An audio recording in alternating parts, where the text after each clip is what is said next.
안녕하세요. 반갑습니다. 인경 스님의 메디테이션 TV에 오신 거 감사드립니다. 방금 전에요, 그 동학사 학인 스님께서 저희 채널로 그 선물을 보내셨어요. 근상 스님께서요. 두유를 보내가지고 제 목소리가 좀 아름다워지지 않았나요? 두유를 마시고 오니까 목소리가 한결 좋습니다. 이 조명 아래 있다 보면 목이 계속 마르고요. 우리 이필용 교수님은 좀 덥대요. 그래서 이 조명 아래 있으면 이제 날씨가 더워지면서 좀 더운 것 같습니다. 그런데 이 날씨가 이렇게 더워지면서 이건 접촉이죠. 예, 감각기관에 의해서 의식과 감각기관과 뭐죠? 햇살 이런 것들이 만나서 접촉을 하면 몸에 열기가 올라오고 그래서 느낌이 발생합니다. 느낌이 발생하면 좋은 느낌은 애착을 일으키고 싫은 느낌은 이렇게 혐오감을 일으켜요. 이게 바로 연기법입니다. 그래서 이런 감정들, 이런 느낌들이 일어날 때 싹디 알아차리면서 그러면 이런 번뇌가 내려진다. 이게 연기법의 번뇌가 어떻게 발생하고 번뇌를 어떻게 소멸시킬 것인가, 그런 대담을 우리 이필용 교수의 이야기를 우리 두 번째 들었어요. 그런데 이번에는 생로병사하는 12연기 가운데 뒤쪽 부분, 생로병사 부분인데, 오늘날 우리 시대의 초고령화 시대를 맞이해서 또 사회복지 문제에서 핵심되는 부분이 이 죽음 어떻게 맞이할 건가. 그래서 잘 맞이하자. 그래서 well dying이라는 용어를 많이 사용하고 있습니다. 네, 예전에는 2017년에 이 well dying법이 통과하기 전에는 뭐죠? 굉장히 유족과 또 환자 가족과 병원과의 갈등이 심했는데, 지금은 well dying법이 통과되면서부터 환자 가족의 입장을 이제 존중을 해주는 거죠. 그리고 병원에서도 의사들이 임종에 관한 부분에 대해서 책임에서 벗어날 수 있게 돼서 이 죽음에 대한 사회적인 이슈랄까요? 담론이 수면 위로 올라왔습니다. 그 전에는 죽음에 대해서 서로 말하기 어렵잖아요. 가족끼리도 그렇고. 사회 전반적으로 이 죽음에 대한 문제를 이제 대두하게 됐고, 또 사찰에서도 죽음 체험 이런 프로그램들을 운영하고 있습니다.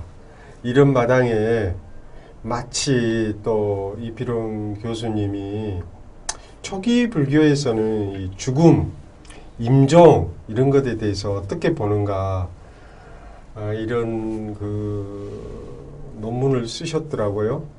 그래서 거기 우리 메디테이션 TV가 구독자가 1000명이 되는 기념도 있지만, 이런 사회적인 문제와 더불어서 교수님의 그런 고견을 좀 듣고 싶어서 오늘 다시 이렇게 모셨습니다. 박수로 환영 좀 부탁드립니다. 안녕하세요. 죽음이라고 하는 주제가 상당히 좀 무겁지 않습니까? 그래요. 맞아요. 그리고 또 죽는다라고 하는 것에 대해서 그 누구도 회피할 수가 없는 거고, 그럼에도 불구하고 우리는 죽음은 늘 남의 얘기처럼 얘기하죠. 제 아무리 가까운 내가 사랑하는 사람이 죽더라도 그건 그 사람이 죽은 것이 내가 죽은 거 아니거든요. 네, 맞아요. 그래서 나는 내가 죽을 것이다라고 하는 것에 대해서 과연 얼마만큼 진지하게 받아들이고 생각할 것이냐라고 하는 부분에 대한 어떤 이야기도 하고 싶었던 거고요.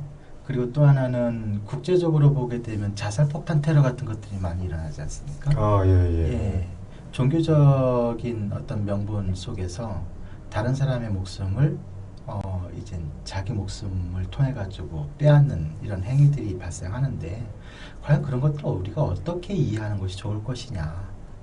그리고 불교 부처님께서도 늙고 죽지 않는 법을 찾아서 출가하신 거지 않습니까? 그러다 보니까 이 죽음이라고 하는 것은 우리가 삶 속에서 경험하고 있는 다양한 번뇌들의 가장 대표 언어가 바로 죽음이 아닐까. 그래서 이 죽음에 대한 부분들을 우리가 조금 다루면서 이 죽어가는 사람을 위해서 불교는 어떠한 메시지를 던져줄 수 있을 것인가, 죽음을 좀 편안하게 맞이할 수 있는 그 불교만의 어떤 시스템이 지금은 많이 부족한 상황이라서 그걸 흔히 호스피스라고 하는 말로 하기도 하는데 호스피스 활동 보게 되면 대부분 다른 종교가 이미 선점을 하고 있어서 불교가 들어갈 여지가 좀 많이 부족한 부분도 있고요. 근데 이제 불교만의 어떤 방식을 통해 가지고 죽음의 문제에 좀 접근할 수 있는 그런 것들도 한번 같이 고민해 보면 어떨까라는 생각에서 이 영을 2013년도에 발표했더라고요. 네, 예.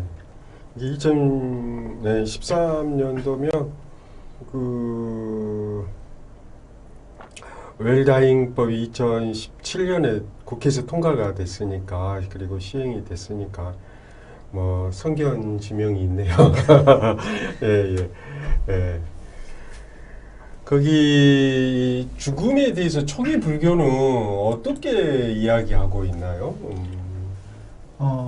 죽음이라고 하는 것에 대해서 굉장히 좀 정확하게 개념 정의를 먼저 좀 하고 소개해드리고 싶은데요. 네, 예. 초기 불교에서 부처님께서 지금 말씀하신 내용이 있죠. 죽음을 이렇게 부처님께서 말씀하십니다. 비구들이여, 죽음이란 무엇인가?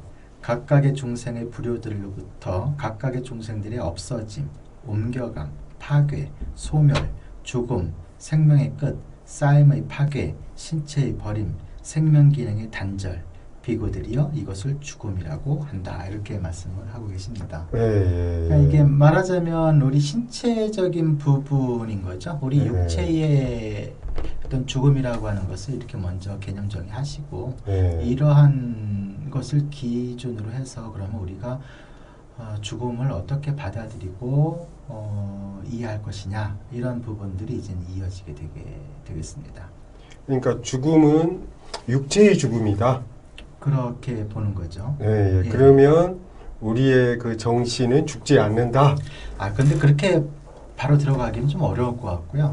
이 정신이 죽지 않는다라고 하면 이게 우리가 흔히 얘기하는 영혼관념하고 연결이 되기 그렇죠. 때문에 그런 영혼이라고 하는 것이 일종의 환상이다라고 보는 게 또한 부처님의 가르침 아니겠습니까? 그게 오온의 가르침이다라고 볼 때, 그러면은 이젠 제가 경전의 내용들을 살펴보다 보니까 죽음을 맞이하는 데 있어서 가장 그 핵심이 되는 게 정견인 것 같더라고요. 바르게 보는 거.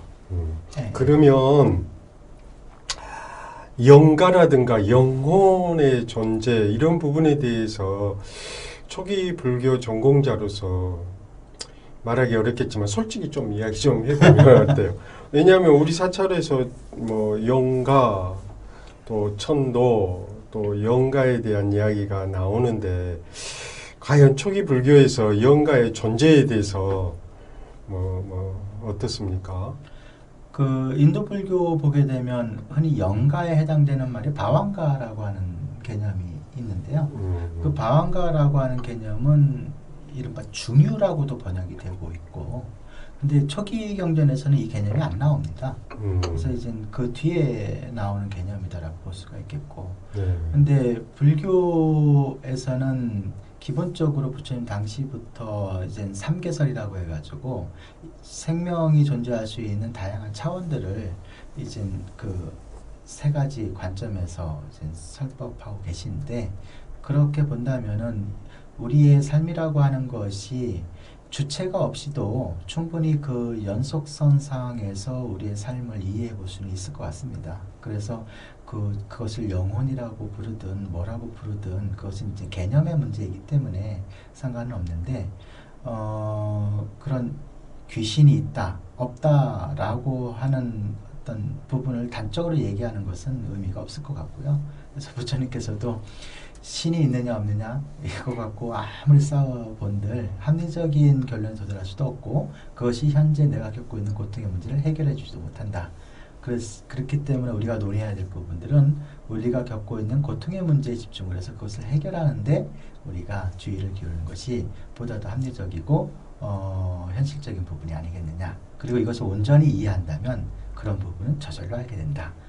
이것이 부처님 굉장히 알고 있습니다. 예, 예.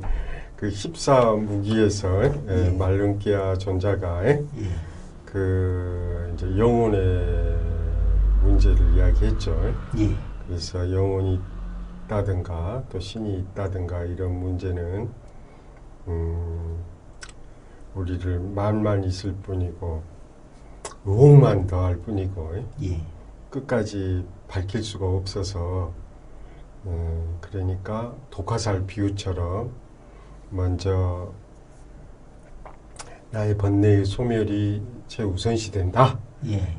뭐 귀신이 존재하니 신이 존재하니 영혼이 있니 없니 이런 논쟁은 매우 비현실적 논쟁이다. 그리고 그런 지식을 안다고 해서 고통이 소멸된 거 아니다. 예. 신이 있다는 지식이나 영혼이 있다 없다는 지식을 내가 머리로 안다고 해서 나의 고통이 소멸된 것은 아니지 않느냐. 그러니까 그런 지식은 실효성이 없다. 내가 젊었을 적에요. 나는 이제 구산 스님을 이제 자주 이렇게 친견하고 뵙고 지도를 많이 받았는데 한 번은 제가 그런 비슷한 질문을 했더니 구산 스님은 그렇게 이야기했어요. 귀신이 있다고 믿는 사람한테는 귀신이 있고 영가가 없다고 믿는 사람한테는 영가나 귀신이 없다. 예. 그런데 그것보다 더 중요한 것은 그렇게 영가가 있다거나 영가가 없다고 믿는 고놈 너는 누구냐? 이렇게 질문을 하시더라고요. 그래서 내가 입이 꽉 다물고 아무 말도 못했어요. 내가 아주 그때가 아마 10대 후반, 20대 아주 초반이었던 때 갔어요. 그래서 어쨌든 간에 죽음은 이제 현실적이고 사회적 현상이다. 웰빙이 됐기 때문에. 그런데 초기 불교에서는 이제 침묵 그리고 그게 효과적인 질문이 아니고 또 그 논의를 한다고 해서 현실 문제가 해결이 안 된다. 부처님께서 말씀을 그렇게 하셨지만 이후 계속해서 사람들은 이 문제에 계속 의견을 내고 그런 것 같아요. 아비담마에서는 어떻게 이제 임종의 순간이라고 이제 이렇게 기술하신 것 같은데 어떤가요? 아비담마 가게 되면 금방 뭐 말씀드렸던 것처럼 바왕가라든가 여러 가지 개념들이 등장을 하면서 죽음이라고 하는 것들을 이제 다양하게 해석해내는 과정이 펼쳐지는 것 같습니다. 이제 특히 뭐 아비담마라고 한정지을 필요는 없겠지만 초기 경전에서도 그 나오는 것이 최후식이라든가 결생식이라든가 이런 개념들이 좀 나오거든요. 용어는 그건 아니지만 이제 이런 용어들을 정착시킨 것은 아비담마 단계에 다가가가지고 그런 것이고요. 근데 초기 경전에도 보게 되면 부처님께서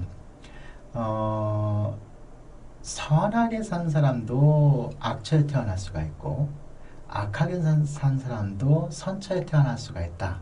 근데 그건 무엇 때문이냐? 마지막 임종할 때의 생각에 의해서 좌우된다. 그래서 그것을 흔히 이제 결생식이라고 볼 수 있는 거죠. 생을 결정해주는 의식인 거거든요. 그래서 그 최후식을 어떻게 가질 것이냐라고 하는 부분이 굉장히 중요하게 이제 대두가 되는데 말리카 부인이라고 하는 분이 계셨는데 이분이 아마 빠세나디 왕의 부인으로 기억하는데요. 부처님에 대한 신심이 대단하고요. 그리고 정말 선하게 사셨던 분이죠. 근데 이분이 돌아가시고 지옥에 태어나게 됩니다. 네. 근데 그렇게 부처님에 대한 믿음이 진실되고 선하게 사신 분이 왜 지옥에 태어났을까요? 죽는 순간에 자기 남편에 대해서 생각을 하나 떠올렸는데, 아, 내가 그때 남편한테 이런 부분을 잘못했는데, 아, 그게 참 내가 미안하다 라는 생각을 했답니다. 그게 이제 그분을 지옥으로 이끌었다라고 얘기를 하는 거죠. 그런데 워낙 선업을 쌓으신 분이기 때문에 지옥에 태어나자마자 그 업은 소멸이 되고 이제 천상에 태어났다라고 하는 내용이 이제 경전에 소개가 되고 있습니다. 마찬가지로 이제 악한 행위를 했다 하더라도 그 마지막 순간에 선한 생각을 이끌게 되면은, 끌어내게 되면 이제 그 마지막 생각이 모든 업에 우선한다라고 하거든요. 힘이 가장 센 거죠. 그래서 그걸 먼저 받고 그 다음 업을 받게 된다라고 하는 경전의 내용이 나옵니다. 그래서 마지막에 내가 어떤 생각을 하느냐, 이게 우리의 다음 생을 결정짓는 가장 핵심 키포인트가 아니겠는가라는 생각을 하게 됩니다. 이게 최우식이란 게 죽음 임종을 맞는 직전에 예. 어떤 생각을 하고 어떤 의식을 가졌느냐가 다음 생을 결정한다 이 말이잖아요. 예. 그런 측면에서 보면 정토 신앙에서 임종의 순간에 아미타불 한 곡에 사실은 정토로 이끌어 간다라고 하는 그 이론적 근거가 바로 여기서 나올 수 있지 않을까 싶습니다. 오케이. 제가 초기 경전을 보면서 그 출가자들이 많이 아팠잖아요. 예. 그래서 부처님이 그 아픈 임종을 앞둔 그 출가자에게 가가지고 예. 그 법문을 설했는데 끝까지 죽는 순간까지 아나빠나사티 숨이 예. 들어올 때 알고 숨이 나갈 때 분명히 알라. 예. 숨이 끊어지기 전까지. 예. 그러니까 호흡은 호흡이 멈추면 임종의 순간이잖아요. 예. 그러니까 임종의 순간에 그 호흡 명상을 하는 것도 이 웰빙의 그 한 방법이 아닌가 싶은데, 초기 불교 입장에서는 그러니까 웰빙이라고 하는 게 웰다잉이라고 하는 게 죽음을 이렇게 당하는 게 아니고 죽음을 이제 적극적으로 이렇게 맞이하는 건데, 초기 불교 입장에서 이렇게 불교를 입장에서 죽음을 잘 맞이해야 되잖아요. 예. 그런데 최후의 의식이 무엇이냐 이렇게 하지만은 악을 많이 생각하고 행한 사람은 최후의 그 착한 생각을 내기가 만만치 않을 것 같아요. 또 어떤 분들은 죽음을 앞두면 다 착해진다고 그러니까 그런 말도 있고 그러는데, 어쨌든 웰다잉, 죽음을 잘 맞이하기 위해서는 초기 불교 입장에서는 어떠해야 되는지 좀 이야기 좀 한번 해주실래요?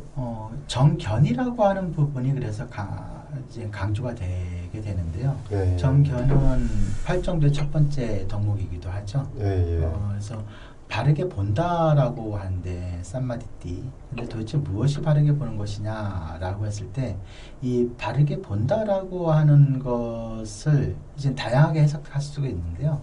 그 수타니파타에 보게 되면은 그 삥기아 존자라고 하는 분이 이제 부처님하고 대담을 나눠.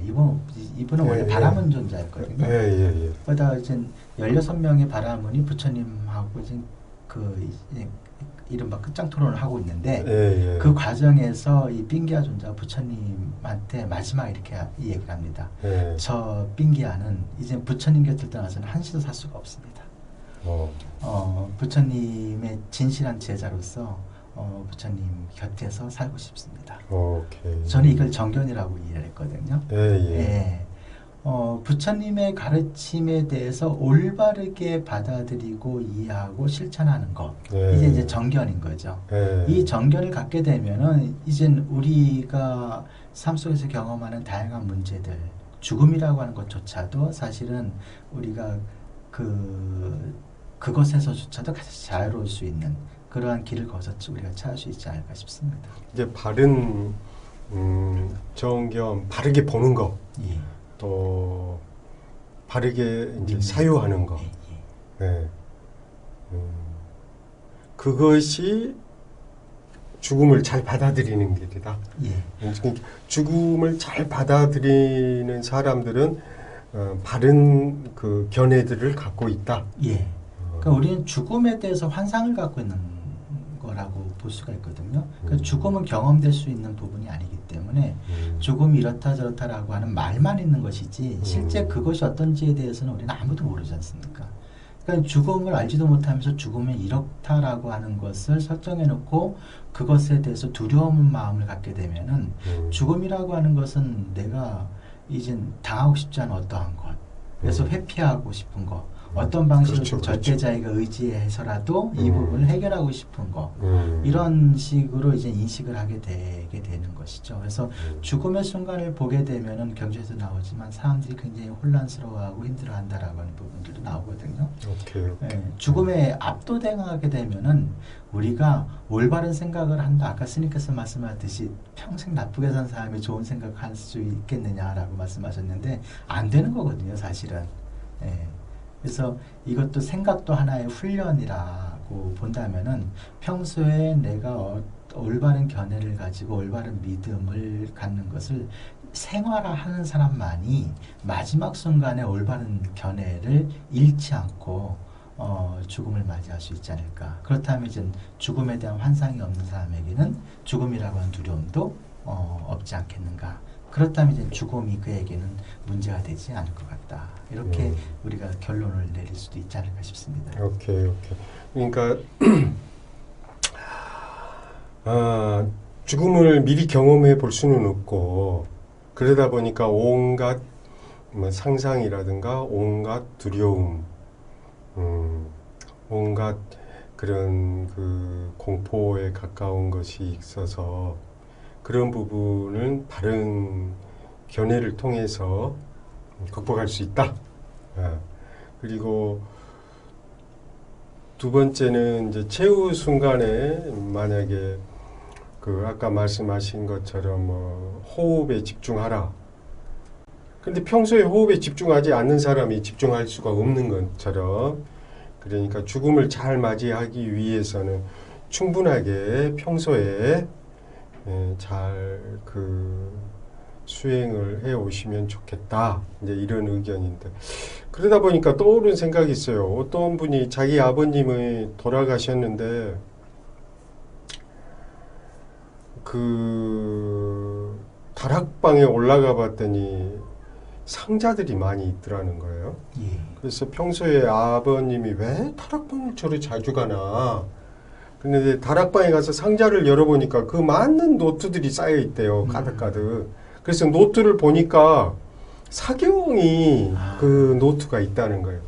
그래서 아버님이 죽음을 극복하고 죽음을 받아들이는 길이 사경이었다는 거예요. 그리고 그 노트를 하나씩 그 상자에다 이렇게 넣어 놓으셨고 그 이야기를 자식들한테까지 안으시고 돌아가셨다고 그러면서 아버지에 대한 존경, 자식들이 더 커졌다고 그런 이야기를 해요.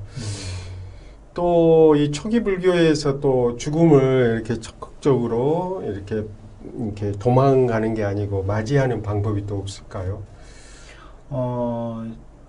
그 앙골리말라라고 하는 존자가 있지 않습니까? 이 앙골리말라 같은 경우에는 잘 아시다시피 999명을 죽인 희대의 연쇄 살인마였는데 이 사람이 부처님 앞에 참회를 하고 부처님의 제자가 되죠. 그리고는 이젠 새로운 삶을 살게 되는데 어느 날 이 앙골리말라가 길을 가다가 그 난산하고 있는 그 여인을 만나게 돼요. 애를 낳지 못하고 너무 괴로워하고 있는데 본인은 어떻게 해줄 수도 없고 그래서 그 얘기를 이제 부처님께 아래니까 부처님께서 이렇게 얘기를 하죠.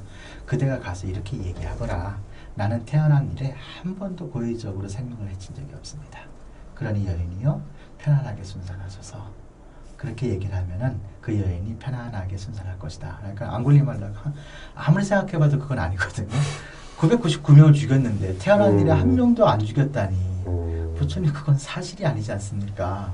근데 부처님께서 사실이 아닌 걸 말씀하신 건 아닌데 이때까지만 해도 앙굴리말라가 이제 깨달음을 얻기 전인 것 같고요. 부처님께서 그럼 이렇게 이제 수정을 해주십니다. 내가 새롭게 태어난 이래. 나는 고의로 생명을 한 번도 해친 적이 없습니다. 그러니 여인이여 편안하게 순산하소서. 이렇게 하면은 되겠다라고 해서 앙굴리말라가 새롭게 태어난 거잖아요. 부처님 제자가 되면서. 그러니까 그렇죠. 그거는 이제 인정을 한 거죠. 그래서 네. 그렇게 얘기를 했더니 그 여인이 편안하게 순산했다라고 하는 내용이 나옵니다. 그런데 이제 앙굴리말라가 나중에 길을 가다가 존자께서 그 마을 사람들이 앙굴리말라 알아보고 돌팔매질을 해가지고 이제 피투성이가 된 상태로 이제 부처님께 오거든요. 그때 부처님께서 뭐라고 하시냐면은 앙굴리말라의 어떠한가 그대는 저 마을 사람들에 대한 원망이나 미워하는 감정이나 그런 마음이 있느냐 했더니 앙굴리말라가 부처님이시여 제가 어찌 그런 마음을 내겠습니까? 저는 그들에 대해서 조금도 미워하거나 원망하는 마음을 갖지 않습니다. 하니까 부처님께서 앙굴리말라 안아주시면서 그렇다 그러면 됐다 이렇게 말씀하시거든요. 그러니까 우리가 많은 삶을 살아가면서 내가 알면서도 혹은 모르면서 지은 많은 이제 업장들이 있을 텐데 그러한 것들을 이제 참회하는 것이 또한 그 죽음을 맞이하는 방식이 아닐까 싶습니다. 참회라고 하는 것은 내가 어떤 극한 상황에 처했으니까 마지못해 하는 게 아니고 진짜 나의 존재를 확 뒤집어 엎을 만큼의 진실된 참회. 다시는 그러한 행위를 하지 않겠다라고 하는 자기 맹세. 그리고 그 결과에 대해서 내가 회피하지 않겠다라고 하는 그러한 용기. 이것이 이제 죽음을 맞이하는 데 있어서 우리가 죽음에 대해서 두려워하지 않을 수 있는 방법이 아닐까 싶습니다.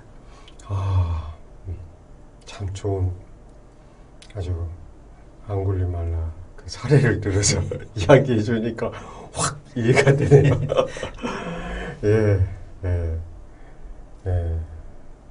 그 참회하고 우리가 살다 보면 나도 모르게 죄를 짓고 또 맞는 그 업을 업장을 지을 수가 있는데 깊이 깊게 이렇게 참회를 한다면 죽음의 앞에서도 두려워하지 않고 받아들일 수 있다. 그리고 보니까 그런 생각이 드네요. 어떤 분이 아버지가 죽음을 못 받아들인대요. 그래서 벽을 치면서 암에 걸리셨는데 왜 하필 나한테 이런 그 암이 걸렸다고 그러면서 죽음 앞에서 못 받아들이더라고요. 그러면서 자기 삶에 대해서 진정으로 사랑하고 자기 삶을 진정으로 이렇게 되돌아보는 그런 작업이 아주 필수적이다. 그리고 이런 작업을 해주시는 분은 호스피스라고 그런가요? 예. 어때요? 호스피스 이런 활동들 이렇게 됐는데 불교 내에서도 이런 호스피스 활동하시는 그 스님들 많이 있죠. 예. 그분들에게 초기 불교 입장에서 그분들에게 뭐 도움될 만한 뭐 말씀이 있으십니까? 일단 그 임종자가 죽음을 편안하게 맞을 수 있는 여건을 조성한다라고 하는 부분도 우리가 좀 신경을 써야 되지 않을까 싶습니다. 그래서 죽음이라고 하는 것은 죽는 자의 일이기도 하고 사랑하는 사람을 떠내보내는 가족들의 일이기도 하고 그래서 이 죽음이라고 하는 것은 여러 가지 다양한 면이 있는데 이것들을 다 우리가 좀 염두에 둬야 되지 않을까 싶습니다. 그래서 예를 들어서 일본 같은 경우는 정토종이 발전을 하지 않습니까? 네, 그러다 보니까 임종을 맞이하는 사람에 대한 그 어떤 의식이 굉장히 좀 잘 정비가 되어 있다고 하더라고요. 그래서 예를 들면 임종하시는 분이 방에 누워 있으면은 방을 깨끗하게 청소를 해가지고 어지럽지 않게 하고 정돈 잘하고, 그리고 평소에 이 임종자가 애착을 갖고 있는 사람, 만약에 할아버지라면 너무 사랑하는 손자 안 보여줘야 된다는 거죠. 마음의 애착이 발생하기 때문에 내가 쟤를 두고 어떻게 죽나라고 하는 마음이 일어나는 것을 막는 거고요. 그리고 그분이 싫어하는 사람이 있으면 절대 만나게 하면 안 된다는 거죠. 원망하는 마음이 일어나고 분노하는 마음이 일어나기 때문에. 그리고 머리맡에 아미타 부처님의 불상을 놓고서는 그 스님이 계속 같이 연불해 주는 거예요. 아미타불 아미타불 아미타불 하면서 임종하는 순간까지. 그러니까 의식이 뚜렷하게 아미타불이라고 하는 하나의 대상에 집중할 수 있도록 이렇게 하면은 죽음이라고 하는 두려움을 자연스럽게 극복해 가면서 이 임종의 순간을 맞이할 수 있지 않겠는가. 근데 이런 것들을 우리 불교 호스피스 하시는 스님들께서도 조금 잘 정비를 해서 임종자가 편안하게 임종을 맞이하고, 그리고 극락왕생에 대한 어떤 자기 확신을 가질 수 있도록 해주면 죽음이라고 하는 부분을 맞이하는 당사자 입장에서는 굉장히 많은 위안을 받을 수 있지 않을까, 그런 생각을 하고요. 그리고 그 모습을 지켜보고 있는 가족들도 자연스럽게 부처님의 가르침을 이끌 수 있는 그러한 계기가 되지 않을까 싶습니다. 네, 예. 거기 임종을 앞둔 분들을 케어하는 그 호스피스 여러분들 감사드리고, 그 여러 가지 어려움 속에서도 임종을 앞둔 많은 사람들을 도와주는 여러분들의 그 노고를 많이 이 자리를 빌어서 감사드립니다. 그렇게 하시고, 이 살아가는 사람들은 죽음을 나는 아닐 거다 이런 생각을 많이 하고, 또 생활이 바쁘다 보면 죽음의 문제를 이제 뒷견으로 미뤄두기도 하는데, 어쨌든 나도 죽음에 이르고 또 이를 거고, 또 나 역시 이 길을 따를 거라고 분명히 안다면 우리 삶이 집착에서 벗어나고 또 이웃에 대한 배려가 더 깊어지지 않을까, 이런 생각을 합니다.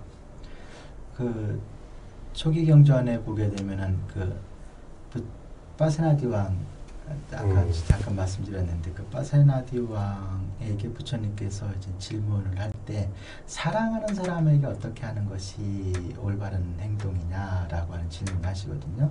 그때 빠세나디 왕이 몸으로, 입으로, 뜻으로, 생각으로 악한 일을 하지 않는 것입니다. 만약에 누군가를 사랑한다라고 얘기를 하면서 몸으로, 입으로, 생각으로 악한 일을 하는 것은 그 사람을 사랑하는 행위가 아닙니다. 그와 마찬가지로 자기 자신을 사랑하는 사람이라면 모름지기 몸과 입과 뜻으로 해로운 일을 하지 않는 것이 자기를 사랑하는 방식입니다 라고 말씀을 올리거든요.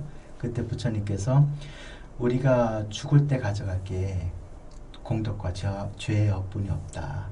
그 공덕과 죄업을 평소에 잘 쌓아서 공덕을 쌓는 사람은 죽음을 두렵지 않게 맞이할 것이고, 죄업을 많이 쌓는 사람은 죽음 순간에 고통이 뒤따를 것이다. 그러니 자기를 사랑한다면 공덕 쌓는 일에 최선을 다하라, 이런 말씀을 하신 경전이 있습니다. 그래서 죽음이라고 하는 것은 내가 마지막 순간에 맞이한다라기보다는 그것이 나의 삶의 그 결산이라고 볼 수가 있겠죠. 그래서 평소의 삶을 잘 사는 사람에게는 죽음이라고 하는 것이 크게 문제가 되지 않을 것 같다라고 생각이 듭니다. 오케이, 예. 예. 그 부처님 이제 오신 날이 이제 5월 30일인데, 예. 그 죽음과 관련해서 저희 모구선원에서는 죽음 명상과 더불어서 어떻게 살 것인지 그런 같이 작업을 하는 그런 시간을 저희 모구선에서는 오전 11시에 법요식을 하도록 하겠습니다. 죽음을 생각하는 것은 또 새로운 삶을 어떻게 살 것인가 이렇게 정립을 해가는 과정이 아닌가 싶습니다. 그리고 우리가 종교가 필요한 이유는 바로 죽음 앞에서 이렇게 혼자 가야 하는 순간에 큰 힘이 되는 게 종교인 것 같습니다. 코로나로 인해서 전 세계적으로 많은 사람들이 죽어가고 있습니다.